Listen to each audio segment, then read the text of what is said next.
শুভ সকাল বন্ধুরা, কেমন আছো তোমরা সবাই? আশা করি তোমরা সবাই খুবই ভালো আছো। সেই সাথে আমিও অনেক ভালো আছি।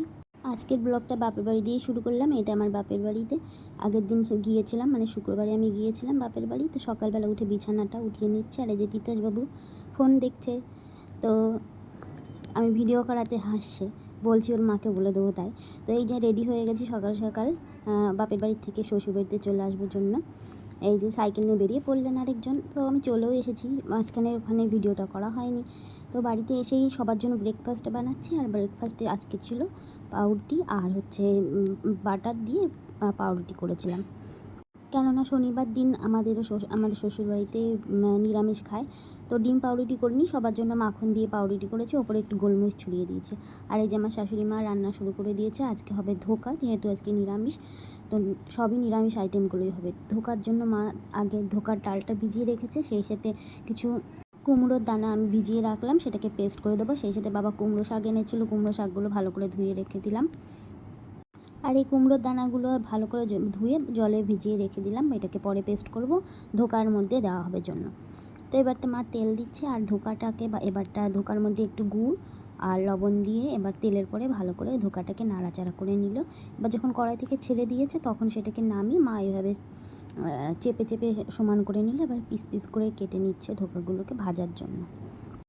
আর এদিকে কড়াইতে বসিয়েছে মা মটর ডালটা হয়ে গেছে। তো আমাকে টেস্ট করার জন্য দিয়েছে বাটিতে যে লবণ টবণ সব ঠিক আছে কিনা। তো আমি টেস্ট করে দেখলাম একটু সামান্য লবণটা একটু কম আছে। তো মাকে বললাম, মা আমাকে সব কিছু এরকম টেস্ট করার জন্য দেয়, আমি টেস্ট করে বলি কেমন কী হয়েছে। আর এদিকে ধোকাগুলো মা পিস করে কেটে নিয়েছে। এবার ধোকাগুলোকে ভালো করে তেলের মধ্যে লাল লাল করে ভেজে নিচ্ছে। জানো তো নিরামিষের দিন ভারী মানে চিন্তায় পড়ে যেতে হয় যে কী রান্না হবে, কী খাওয়া হবে, কারণ আমার বর আবার একটু নিরামিষটা কম পছন্দ করে। তো আমি এদিকে কুমড়োর দানাগুলো পেস্ট করে দিয়েছি মাকে। আর এদিকে একটা টাওয়াল ছিল কাচার জন্য, সেটাও আমি কেচে ধুয়ে দিচ্ছি। আজকে ভালো রোদ উঠেছে, কদিন ধরে মেঘলা মেঘলা ছিল, বৃষ্টি হয়েছে, তো কাচাকাচিটা করতে পারিনি। তাই জন্য আজকে রোদ উঠেছে জন্য কাচাকাচি করলাম। আর মা এদিকে ধোকাগুলো ভাজা হয়ে গেছে, এবার আলুগুলো লাল লাল করে ভেজে নিয়েছে। তারপরে আলু ভাজার পরে ওই তেলের ভিতরেই জিরে, শুকনো লঙ্কার গুঁড়ো আর ওই যে কুমড়োর দানাটা ওটা দিয়ে দিয়েছে। আর এর সঙ্গে একটুখানি সস দিয়ে দিয়েছে। সেই সঙ্গে একটা টমেটোকে পেস্ট করে দিয়ে দিয়েছে, আর সামান্য একটু মিষ্টি দিয়ে ওটাকে বসিয়ে রেখেছে মা। দিয়ে মা একটু গেছে কাজে, আমি এদিকে সামলে নিচ্ছি। এদিকে বাসনগুলো ধোয়া ছিল, সেগুলো জায়গা মতো সাজিয়ে রাখছি। বাসনগুলো ধোয়া হয়ে গেছে আমার। তো এইভাবেই কিন্তু আমাদের ঘরের প্রত্যেকটা কাজ আমরা শাশুড়ি বৌমাতে মিলেমিশেই করি। মা কখনোই আমার ওপর চাপ দেয় না। তো এইদিকে মশলাটা ভাজা হয়ে গেছে, তেল ছেড়ে দিয়েছে, তখন মা জল ঢেলে দিল আর ধোকাগুলো সব দিয়ে দিল। আর আমার শাশুড়ি মা কিন্তু ভীষণ ভালো রান্না করে, আমি কিন্তু ওনার থেকে একটু একটু করে রান্নাগুলো শিখছি।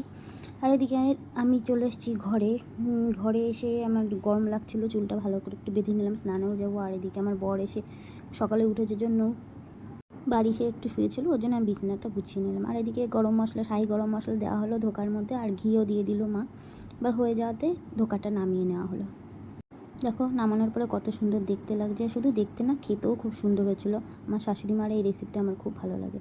আর এদিকে পাট পাতার বড়া ভেজে নিচ্ছি, যেহেতু নিরামিষ। তো আমাদের বাড়িতে নিরামিষের দিন এরকম বড়া হবে। তো পাট পাতার বড়া ভেজে নেব, আর নেব এই যে গোল গোল করে আলু কেটে রেখে দিয়েছি, এইগুলো দিয়েও একটু ভেজে নেব আর কি।